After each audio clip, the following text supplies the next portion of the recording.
This is Tornado Talk, a podcast about one of nature's most fascinating phenomenon. Share your tornado story with us by email, Jen and Dan at tornadotalk.com. That's Jen and Dan at tornadotalk.com.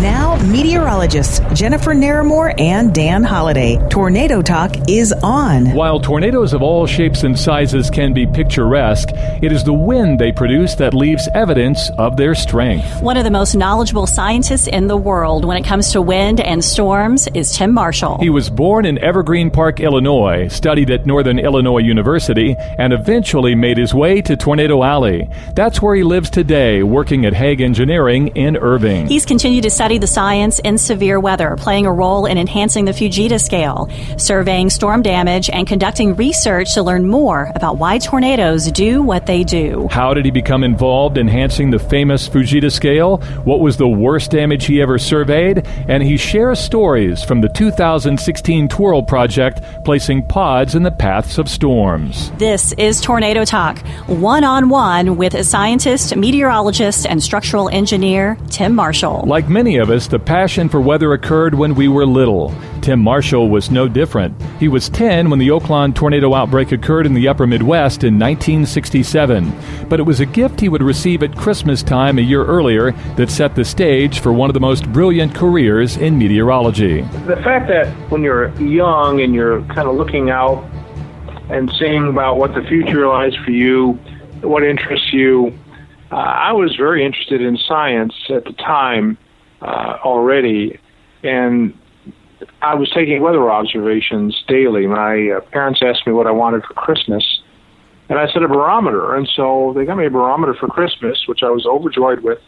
So I was taking actually weather observations daily before this tornado happened, and I have my little logbook. And this tornado was something I had really, I've heard about tornadoes and I read about them, but I didn't think Chicago, Illinois was going to see a lot of tornadoes. It was outside of Tornado Alley. So I asked my parents, what are tornadoes? What are these things? And they said, well, they didn't know. They thought it was, some vortex that forms on a stormy day, and they had no clue. And in fact, they said, they heard that if lightning, you see a lot of lightning, you see a lot of lightning going around in a circle, that could mean the precursor for tornadoes. And so I was really curious about what tornadoes were, and I started studying it. Of course, they didn't have the internet back then, So I had to write various people. I wrote the local TV meteorologists. I wrote Ted Fujita, and tried to get as much information as I could about tornadoes and a whole bunch of stuff. And, I was just read it and became fascinated with these things. So what are these things? And found a couple books on tornadoes at the library and read them up. And it just was an interest that has been from curiosity at the very beginning. Aside of reading books about weather when he was a child, Tim said he watched the movie The Wizard of Oz more than 100 times, particularly the tornado scene. And like many of us, he wanted to know how the show's creative team made a tornado look so real in a time when there wasn't technology yet available. It's a twister! It's a twister! I've always been fascinated by The Wizard of Oz. And I've always been fascinated. How do you, in 1939, the age of where special effects, there's no computers, folks. How do you do that? How do you make the illusion of a tornado on the big screen? And so I read up on it. And there's a couple of great books out about the Wizard of Oz and a couple of little sections about how this tornado was created. And it was created with a windsock, like an airport windsock. Put it on the stage, and there was a rod attached to the bottom of the sock, and somebody below the stage got to move it back and forth and make it look like it's, snaky going back and forth. But that was not convincing enough. So what they tried to do then is they have this Fuller's Earth, which is kind of a floury powder, and they decided to spray that up from the bottom of the stage and make it look like the tornado was digging up dirt, So they tried that, and it looked pretty good, but not good enough. So they decided that they needed more of that, and they took a couple of panes of glass, and they spray painted on the glass cloud formations, dark cloud formations. And they moved these panes of glass back and forth, side to side, to look like a boiling sky. And again, this was done all before CGI, before all the special effects on computer. And I'm telling you, what they got out of that was just spectacular. And they kept spraying Fuller's Earth in. And they had a little model of Dorothy's farm. So when Dorothy's in the foreground, this model's in the background. And then they have this windsock moving back and forth. And, of course, the sound. They were able to create a sound like wind. And they did a great job, didn't they? I mean, it stands the test of time from 1939. It was one of the best tornado sequences I've ever seen on the big screen. It almost looked more like a tornado than a real tornado. Really? Yeah. And, they were able to, and of course they didn't know about this before, but they wanted to make it really dark and kind of hazy. But what they ended up doing was creating what appears to be a descending reflectivity core, which is the descending precip in the back of the tornado, like it's in the hook, it is, and the precip is coming on down, and that was just a mistake. But I recognize it as pretty good. I mean, to make a something that you didn't expect to be an actual phenomenon, which is that descending precip core in the back. So it's just amazing. I've watched that over and over again, and despite there's some interesting flaws up front. I mean, when Dorothy goes up to the porch and pulls the door comes off. Well, they have a fine wire. You can see that on some of the high-res imagery of the wire connected to the door. The door is pulled up when she opens the door, and then the winds are blowing the opposite direction when she comes out the back door. So it's like, well, wait a minute, now the winds are blowing left to right, now they're blowing right to left. How does that happen, And so there's a couple of weird things that happen during the scene shot, but of course, I always analyze these things way too much. While Tim Marshall didn't see the famous Oaklawn tornado that killed more than 30 people just a few miles west of his home, he remembers the day that it happened. The Oaklawn tornado back in '67 was near me, but I didn't see that because my parents told me to get down to the crawl space, and I did. And there was a lot of wind and hail and things. That was April 21, 1957, an F4. Back in those days, it was Fujita Scale. F4 tornado hit.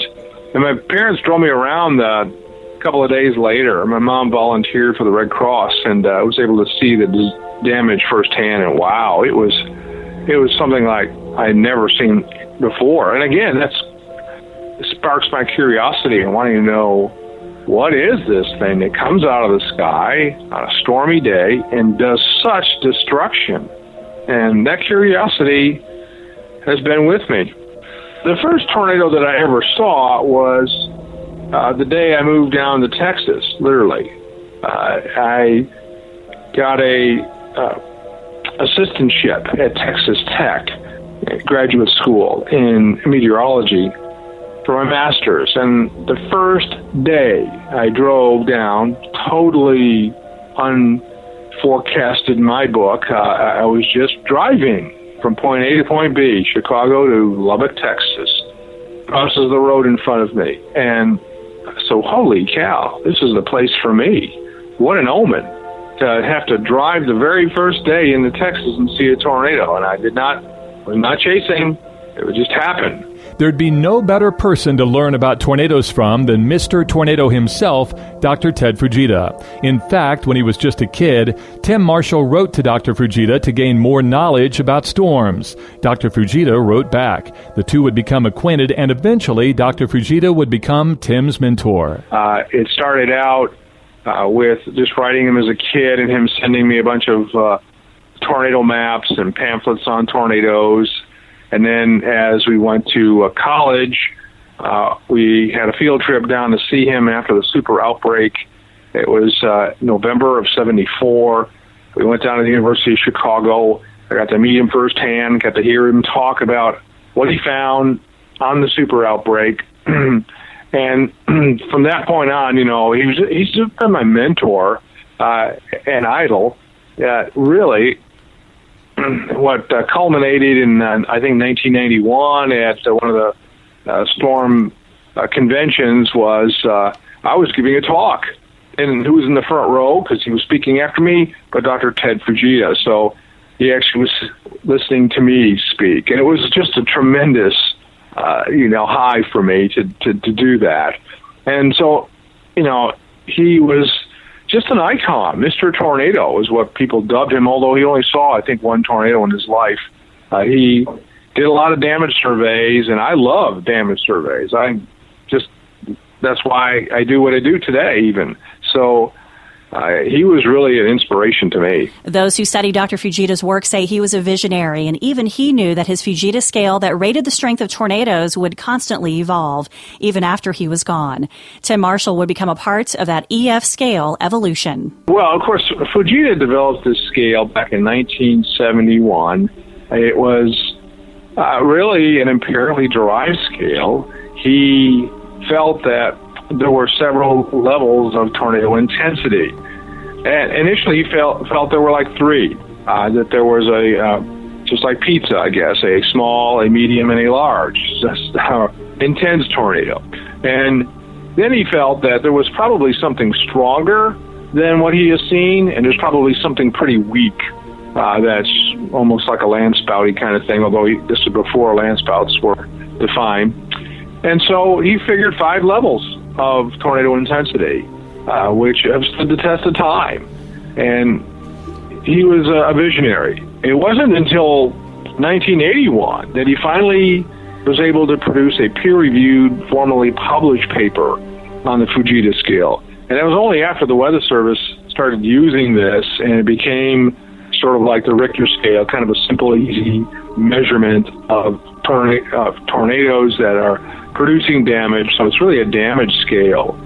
It didn't really know how strong tornadoes were. I mean, if you have a 300-mile-an-hour tornado and you have a house that blows down and it's only going to be a 100-mile-an-hour wind that blows down a house, well, that's all you can rate it by, So you can only rate the damage. You really don't know what the intensity of the tornado is. So, but anyways, he developed this scale, and although the 5 indicators have stood the test of time, it was originally designed for houses only, just kind of a mono culture of homes, that each home was built the same, and therefore we can rate this uniformly across the board. Well, we know that that's not the case, that there are fatal flaws in building construction, that has to be considered when you're trying to determine the level of damage. If a house is not anchored and slides off its foundation and crumbles apart at 100 miles an hour, you got to know that. You got to reduce the scale. Well, he knew this was going to happen. He wrote a memoir shortly before his death, figuring that his Fujita scale is going to be changed in some way, shape, or form. He didn't know what, but he figured it was going to be changed. Well, after he passed, Texas Tech decided to get together and, with their engineers, develop and enhance the Fujita scale, an EF scale. And they asked me to be one of the 6 scientists to come up with the numbers for the wind speeds to basically correlate damage with wind speed. And so that's what I played a role in, and trying to develop an enhanced Fujita scale. And it wasn't just houses. It was 28 different damage indicators. It includes all kinds of buildings and hotels and schools. And it also includes trees and poles, like power poles and other things. And I'm still on the committee with the ASCE, which is the American Society of Civil Engineers, who wants to adopt a standard nationwide. And we're going to expand the enhanced Fujita scale. It's going to become a standard probably in the year 2020. Back in 1977, David Hoadley started a magazine called Storm Track that was all about storm chasing. Less than 10 years later, Tim Marshall would become the magazine's editor. The publication grew to nearly 1,000 subscribers following the release of the movie Twister in 1996. That's the same year it developed a website that still continues today at stormtrack.org. Tim Marshall loved sharing his passion passion and knowledge about weather. In addition to the articles written on Storm Track, he's published Storm Chase Manual, Storm Talk, the Tornado Forecaster's Workbook, and even the booklet, Tornado Talk. The hundreds of storm surveys he's been a part of have helped compile some of the information he's published. Out of all the storms he surveyed, we asked him which was the most devastating he'd ever seen. I knew immediately when I saw the news of Joplin that there was going to be, close to an EF5 rating there, EF4, EF5. So I immediately headed up there. And that was not anything formal. I just did it on my own. And then I've been on a lot of formal surveys where the Weather Service calls me in and asks me to be part of their team to go out and assess the evaluation. One of the biggest projects we had was the April 2011 event in Alabama, where I had to survey the tornadoes in northern Alabama, and there were so many tracks, and they went so far. We couldn't do it all from the ground. We had to do it by helicopter and land at various places that we thought were, close to EF5 rating or EF4, EF5 rating. You take a look at those and coordinate with local sheriff's officials to pick us up and escort us to the areas. So it's been, from just walking to aerial, both ground and aerial. It's the research that Tim Marshall has been a part of recently and conducts today that helps further the science of storms. He talks about his involvement in the verification of the origins of rotation in tornadoes experiment, or Vortex 2. I am very interested, as you know, to get back to science all the time. I work in a private company, and everything we do in the private company is pretty much confidential, and I can't really say what all the research that we do. And it's a shame, because I'd love to publish a lot of the stuff we've done. We've done some great work.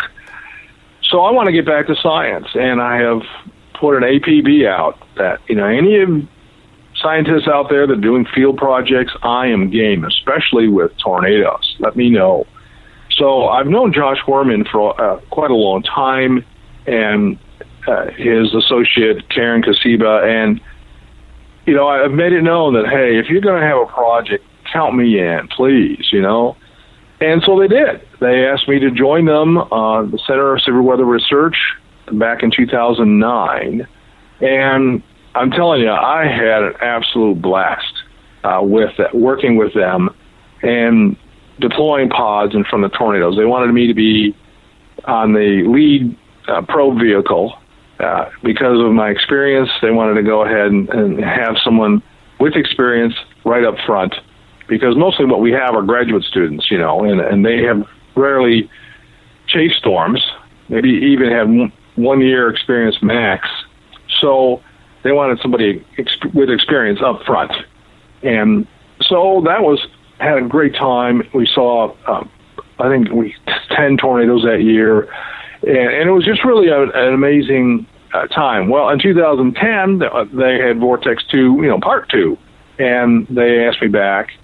And I've been with them now 4 times. 2012, they had their own private project, and this past year they had, back in 2012 it was called Rotate, and then this year it was called Twirl, same kind of project, and I was out with them for like 52 days or something. It was, again, I really enjoy it. We had 2 probe hits this year, and they got great data, and there'll be some future papers for sure. On May 9th, 2016, Tim Marshall and the Twirl researchers were in the field when tornadoes wreaked havoc in south-central Oklahoma. The first hit was in the sulfur wedge that occurred. We were able to follow that tornado and get in front of it. We actually saw the first tornado over near Wynnewood, and then which was a small tornado and was not really deployable. We tried deploying pods on it, but the tornado was too small. Very intense, but too small. The second tornado, much bigger, you have a much better chance. So I was able to race ahead of the tornado and watch and wait for it to come towards us, and was wobbling a little bit. We thought that, okay, let's deploy here. So we deployed, and the tornado just hit it on the north end. The pod was heavily damaged, broke the vane, pitted the mast with the gravel from the road. really did a number on it. And so, I don't know the exact numbers because they do, but I think it was somewhere around 45 meters per second, somewhere in that range was a peak that they found. And they want they want a whole bunch of pods in the tornado, and they want it near the core flow region, and we were outside that, but we still got great data. And the nice thing about it is there was a Dow parked nearby, and they're able to correlate the Dow with the actual sensor, and that is something that has never been done before. So this is great science, and I'm really happy to be part of it. And we had 2 incidences where we had this happen. We had it on the Sulphur Wedge, and we had it on one of the Dodge City tornadoes, where pods were actually hit with the Dow working. That leads to an interesting question. Some meteorologists say they would like to see mobile radar data wind speeds and storm damage surveys used together in determining the magnitude of a tornado's strength. How does Tim feel about that? Well, we always need to maintain one. You start getting into multiple scales, and it gets to be really complex. So we need to maintain one. But we also need to state where the observation is coming from. I mean, if you go out and do a field survey and you're rating a house or a school on damage, then you just need to indicate that this is a damage-based number. If you have a Dow rating, then you need to indicate that it's a Dow-based number. The problem with Doppler on wheels is that radar does not measure wind. It is an instantaneous value of energy that comes back to the radar, and that it gets deciphered through a bunch of algorithms on what the speed could be.